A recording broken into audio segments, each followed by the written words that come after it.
જય માતાજી, કેમ છો બધા? આજે અમે જઈ રહ્યા છીએ ધાંગધ્રા સીતરામાને અહીંયા પગે લાગવા. તો ચાલો મારી સાથે કન્ટિન્યુ બ્લોગમાં બન્યા રહેજો. મારો છોકરો તો સૂઈ ગયો, એની માનતા હતી તો મેં કીધું ચાલો આપણે પગે લાગતા રહી, માનતા ઉતારી આવી. ધાંગધ્રામાં સીતરામાનું જે મઠ છે એ પ્રખ્યાત છે. હર વરે અહીંયા કણે મેળો ભરાય છે સાતમ આઠમનો.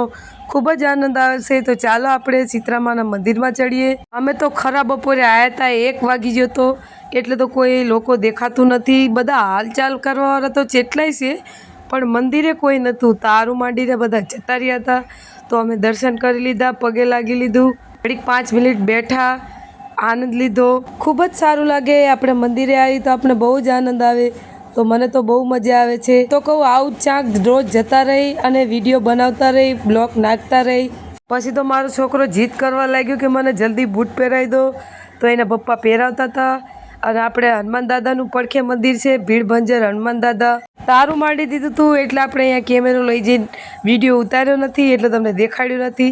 આપણે ક્યાં આગું છે, ધાંગધ્રા જ છે ને. તો તમે આવજો પગે લાગવા સીતરામાના ધરે. તો હવે અમે નીકળીએ છીએ. ચાલો, મારા બ્લોગ ગમતા હોય તો કોમેન્ટ કરી દેજો અને સબસ્ક્રાઈબ કરી દેજો, કે ખબર પડે કે કિને કિને મારા બ્લોગ ગમે છે. હવે તો ધાંગધ્રામાં રખડીશું, પછી ખાશું, પછી ઘરે જતા રહીશું. તો હવે મળીશું આપણે નેક્સ્ટ બ્લોગમાં. Bye bye.